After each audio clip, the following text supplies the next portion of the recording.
Hello, everybody. It's Lenny Murphy of Greenbook Blog back with another entrant into our transformation series. And this time we are going to the world of startups, talking to Duncan White, the CEO of Handshake. Duncan, welcome. How are you? Hello, good afternoon. Very well, thank you. Good, good. So, uh, you know what? Rather than me talking about Handshake, why don't you talk about Handshake? So tell everybody about Handshake. Okay. I- Handshake broadly is a marketplace for the exchange of personal data. We've come to this over a number of years from a behavioural economic background, where relationships are based on fairness and reciprocity and equity. And from some of the work we were doing 2 or 3 years ago with some big banks here in the UK, trying to get information out of consumers and getting some really poor response rates in terms of, well, actually it turned out good response rates for the channel we were using at the time, but still single digit percentages and response rates that were clustered at very much at the poor experience end of the spectrum, I guess. So we thought there has to be a better way of doing this, and behavioural economics, behavioural psychology, will tell you that good relationships are based on fairness and reciprocity. So thus Handshake was born. So the very simple concept is your personal data belongs to you. Your personal data has a value. You as personal data has a value to brands. And Handshake is a marketplace to enable consumers to realise that value, to take control of their data and realise the value inherent within it. Uh, I became aware of you a month or so ago, I guess, when Yeah. there's a write up in TechCrunch, I think. Um, Yes. yes, and signed up for your beta, and You have. I, Good. I did immediately. Yes, so well, we'll talk about that in a second as well, because Yeah. what an amazing offer it was for the beta. But the yeah, and for me, it was I remember tweeting about it that as predicted, the the personal power empowerment of data has now emerged, and or the reverse Facebook is kind of the way that I think about it. Um, Yes. so incredibly exciting, and you're firmly positioned as playing within the marketing insight space as well as within the marketing. What we would think of as the dichotomy between marketing insights and marketing, right? Yep. Yeah. I think so. Yeah. Okay. It's a very interesting space actually, because there are a number of ways in which we can progress from here. And I think, as we've talked before, you say, right, this is where we're going to start in terms of our offering, in terms of personal data. But, in terms of how what we can do will progress, as the concept and as the take up and as the whole personal data economy matures, then the opportunities, are actually very far reaching. I think beyond, maybe the marketing insights or the immediately apparent opportunities that are there today. Hmm. Absolutely. Well, obviously, from things we talked about that we're not going to disclose here, there's some very large client-side organizations circling you and Yes. wanting to engage from a strategic investment perspective. I think is pretty Hmm. darn telling as far as the promise that they see in the opportunity. Yeah, no, I think you're right, and there are organisations we're talking to that are probably have a reputation probably for clever um, manipulation or acquisition and use of data. So, these people who've built entire businesses based on how they uh, aggregate and use data are saying there is a better way, and maybe Handshake is, and I think they're not seeing us, I think, as a direct replacement for what they do at the moment, but an add-on and an enhancement and a way of getting a different perspective, or add a different level of richness to the data that they use at the moment. Yeah. So, but I think anybody that works in a market trying to collect data must get frustrated with from the brand side, from the business side, marketing insights, trying to ensure that the quality and the quantity and the response rates and the pool for the pool of data is getting smaller and smaller, and as you see legislation, and market forces coming over the hill, which is going to drain that pool, quicker and quicker, the people are having to say, well, what does the future look like? We think the future looks sort of handshake shaped. Well, I think the most interesting thing, and to address all of those points, is your consumer-centric approach. Um, Yes, you know, exactly. you're really positioning this as an engaging process for consumers to, you said, to be empowered, Yeah. utilize their data, and that checks off a lot of boxes as we're thinking about security and privacy and value and even in your beta, you are giving away the opportunity for equity in the company as part of your beta sign up. Yes. I thought was pretty amazing. Very egalitarian process, very consumer empowered process. Well, yeah, well, it was important for us, I think, because I mean, if we are saying, we had to prove that it wasn't just a brand statement, that it was actually something that was consistent, with our whole proposition. And we believe, if this is what we believe is the right way to do things, and you reward people for what they do, then we had to live that as we build Handshake. So it made sense to me, that we would say these are 3,000 people plus who are helping us improve the proposition and helping us iron out the bugs that inevitably will be there from day one. Therefore, we should be giving them something in return. So um, an obvious thing to do, to me anyway, seemed to be give them a share of the company that they were helping to create. So and it seemed it was consistent with what we're saying. Plus, we didn't have any money to pay them, so. Creative entrepreneurialism. Yes. I understand completely. Although I suspect that's going to change pretty soon at the rate. Well, we'd hope so. But just on the beta side, we are going now. I think there is contact going out today, and I know you've registered on the beta site. There is a draw happening today. The deputy editor of Tech Week Europe is doing the draw, which because although there's a percentage of equity that we're putting to one side for all the beta testers, there are certain points in that where there is a prize draw. So somebody gets a bigger chunk than so just to add an element of excitement. So that the first draw is taking place today. So Ah, well, make sure to log on. yeah, so we don't know. So people will be. I think we said initially in the rules it would be people will be identified. People will be notified within the next sort of 10 days. So, Okay. All right, fantastic. yeah, so very excited about that. So the beta is kicking off today, and there's a structured process running out, I think, till the end of November, where we're gradually unveiling more and more of the functionality within, so people can see the sort of profile data that we're. And it's that profile data that I think is really very interesting. The whole concept of intent. There's quite a lot written about intent.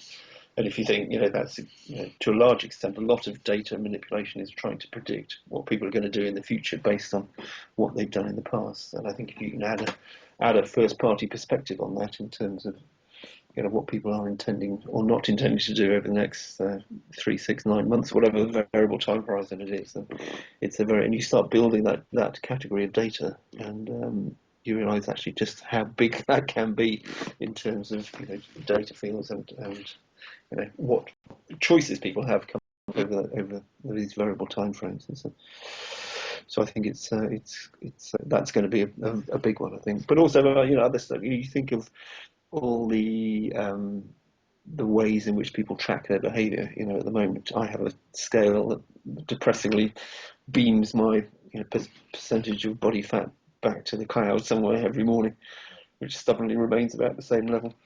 And my blood pressure machine, fires it off as well. And you think, there's so much of this data being generated. First, people putting into apps what they're eating, what they're buying, what their grocery receipts, and all this data, which is increasing and more data. And at the moment, I mean, there's a story I read the other day about how a lot of these sites are actually harvesting this data, aggregating it, and surprise, surprise, their business model is about getting data, anonymizing, aggregating, and selling on to advertisers and other people.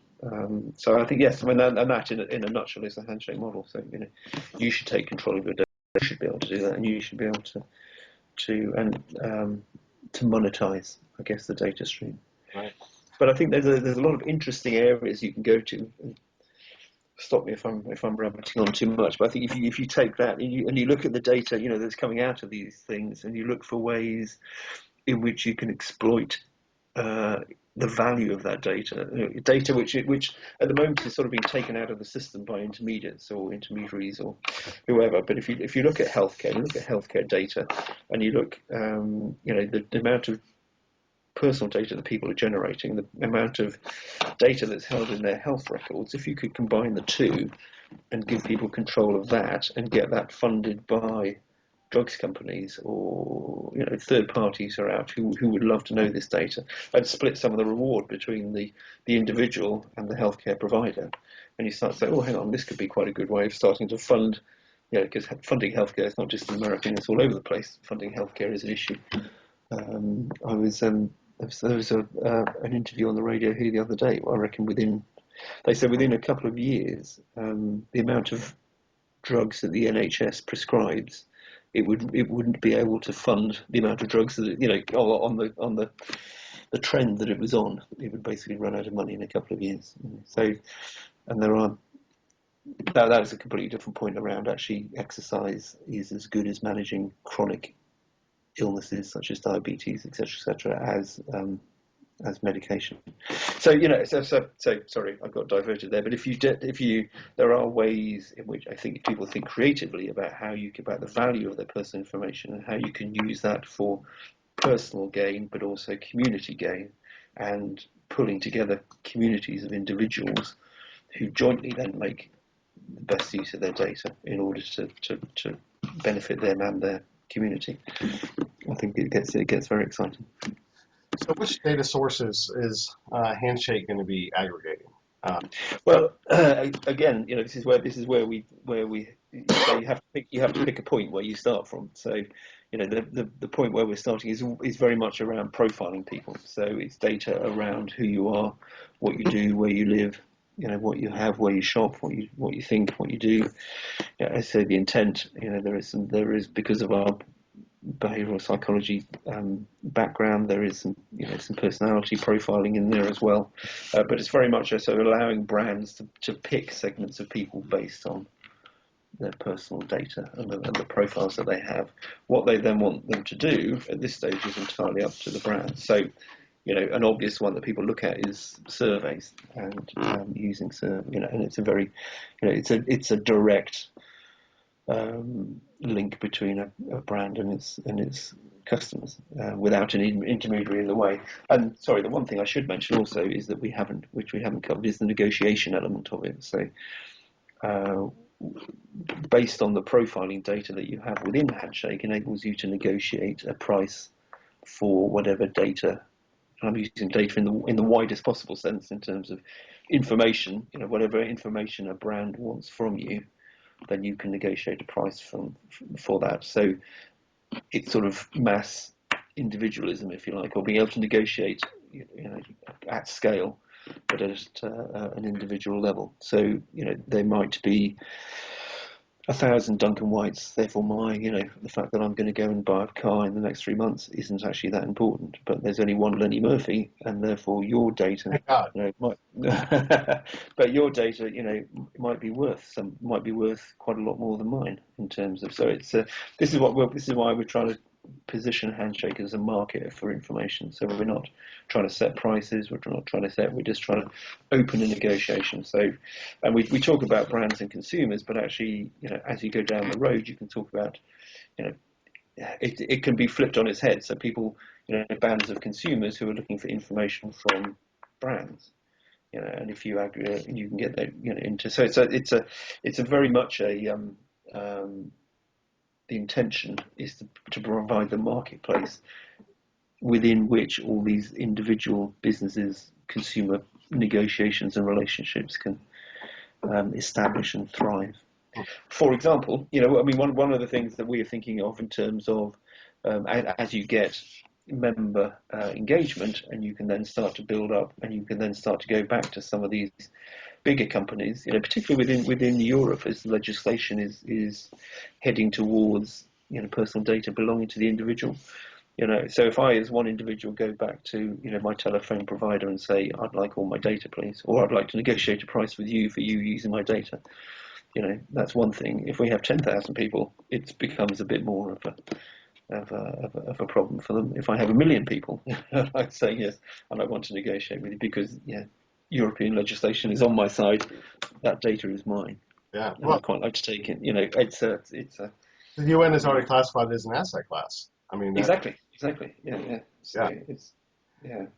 So, but so whether we do that or whether some other entrepreneurial company wants to set up and use Handshake in order to do that and start up a separate business. So I can see there's a whole ecosystem of value generating companies that can sit within and operate on the Handshake platform.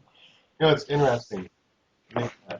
About a year and a half ago or so, I was looking at the idea of a universal privacy widget. So, let's say something that it could be plugged in that gave explicit consent to, from the consumer and made adherence to privacy laws universally appropriate. And um, uh, so actually went fairly far down the path of even presenting to some VCs on the concept, and the feedback was, yeah, there's absolutely going to be a need for that. Now, the failure for us was take it further. How is that monetized? My point is, thinking about Handshake, that's actually even just thinking about the consumer privacy aspect of Handshake is being well, yes, we are working with the consumer. This is all consumer driven, and explicit consent, across the board is pretty powerful. Let alone when you start getting into the market aspect and the monetizing of the data and the engagement with the brands and Yeah, real huge opportunities there across the board. So hats off. yeah. Well, thank you. And yeah, I mean, we hope so. And I think this notion of having data, of having consensual data, and this is what we're talking about. Going flipping, the market for data on its head. I mean, how can it be acceptable to have response rates to direct mail campaigns, sub 1% or whatever like that. If you because not yes, you're only it's becoming increasingly expensive to do that, but also the impact on the 99% of people who are receiving your message and the impact on that is so if you can flip that whole dynamic on its head and you're actually talking to people who want to talk to you and exactly as you said have said yes can say I'm happy for my data to be used in this way, it just changes the whole relationship. And that's what we're on about, transparency, adult relationships between in this area and yeah, that's exactly it. Yeah, and facilitating that between brands and their customers. So, So where do you see yourself? So right now you're early stage, right? You're going in beta. yes, Um, yeah, uh, the what type of interest? Well, so your early stage or beta have gotten great interest from some class organizations from a funding perspective. What about from within the marketplace? Are you getting attention from clients? Are you getting attention from research organizations? Or are you getting how, yeah. No, yes to all of the above. That's not to say we wouldn't, we would be quite happy to have some more interest from many other organisations. But yeah, I think the one area where we're getting, or two areas where we're getting a lot of information is where there is a number of stages between a producer and the end customer. So where you've got intermediaries who either block the flow of data somewhere in the supply chain. like So typically, manufacturers? yeah. So product manufacturer through a supermarket through to the end user, and the people along the way have all the data, have all the information about what the consumer is doing. So people at that end being able to see to the end of the supply chain and talk and find consumers there is one. Another one is industries that maybe don't have as much of a direct relationship with the customer as others. So I'm thinking in terms of leisure, restaurants, where people come and go, and it's a far more transient customer base than the supermarkets. So and there's a hunger there for people to. So those are the ones that we're sort of working with at the moment. We've got a couple of financial services companies within the UK, a motor manufacturer or a motorised goods manufacturer who is having a look and seeing what we do. But the offer we have for because we're looking for beta testers from the brand side as well. It's basically come and have a play, and we're not. So we're letting people have a look and interact with our beta tester audience in any way that they feel fit. In fact, the more varied brands and information requests we can put through the platform in these early days, the more attractive it would be. So yeah, I mean, in terms of the I think. Sorry, I don't know if I've said this before. The breakdown of the beta testers we have about 40%, 45% are in the US, 30% are in the UK-ish, and the balance are in mainland Europe, predominantly Germany. So there's quite an interesting audience of, I guess they would be early adopters or people interested in this sort of, say, your typical TechCrunch, the next web tech week you'll have all run stuff on Handshake and what we're trying to do, and that's where the beta testers have come from. So, again, back from the companies that love to sit on that data, and so I mean, obviously, you would be potentially a threat to Facebook or Twitter. Yeah, I'm sure they're worried about us. Or Tesco, I think. Although Tesco, I think they're starting to open up a bit more. If they in the UK, they're starting to look at that as more of a consumer-driven piece. But anyway, there's a whole industry built around. No, it's our data. Exactly, and that's the biggest problem, I think, is education. If you say, the conversations we're having to people, what's the biggest barrier you see to Handshake and global dominance, and it is education, business as usual. The whole marketing insight business is a very mature, very big, very well established. This is how we do things. So being able to say, hey, look, there is a different way of doing it. Now, fortunately, I think we've got the convergence of technology and social pressures, all the stuff around NSA and Prism and Snowden, and has been fantastic in terms of I couldn't have scripted it better in terms of it's brought the whole thing about data security and data generally to the forefront. So there's been a convergence on this, but educating people that there is and I think that's probably the bit that the area where all that has helped us the most in actually raising it in public awareness, that actually, shoot, there is a lot of data out there about me that I didn't know that people were collecting. I didn't know that people were doing. The fact that Axiom, opening up their data warehouse to individuals and say, blimey, I didn't know all that was being stored about me, even though half of it is wrong, allegedly. But it's so I think there's a whole lot of activity around. I mean, technology has helped us, obviously. The internet has been a great platform for disintermediation of so many business models. Travel, air travel, all. So it's a classic, technology play. The fact that smartphones, the location enablement, the all the things like NFC, all the continual improvements in terms of smartphone capability and what you can do. So the ability to track someone, if they want you to, as they walk you around a supermarket, and ask them, spot things, as they're in certain aisles, and be able to reward them, or offer them a reward for doing something. Just it's the immediacy, isn't it? Which is just which is absolutely brought about by the technology. So you've got the economic climate. The economic climate. Apart from the fact we've been in the biggest depression since whenever. So if you can earn a buck out of selling your data, then people will want to do that.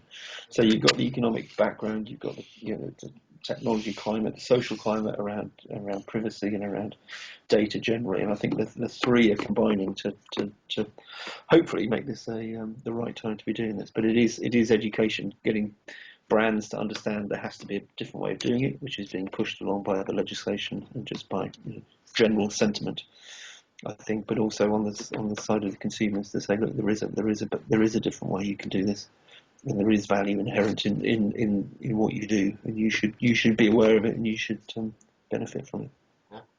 Well, I agree that it's timely and visionary, honestly. So it's been we've seen this progressing for years. So to see folks finally put that into the market and try and capitalize on it, I think it's fantastic. So we had said that we were going to try and keep it on 20 minutes. We're at 24 minutes. I expect that Oh, sorry, that's no, my it's fault. okay. No. I expect we could go on for hours and hours, Mm. which I'm sure over time we will in aggregate, talking about it. Yes, I indeed. certainly want to stay in touch. Um, so I will give you, since you're a startup, we'll give you a pitch opportunity here.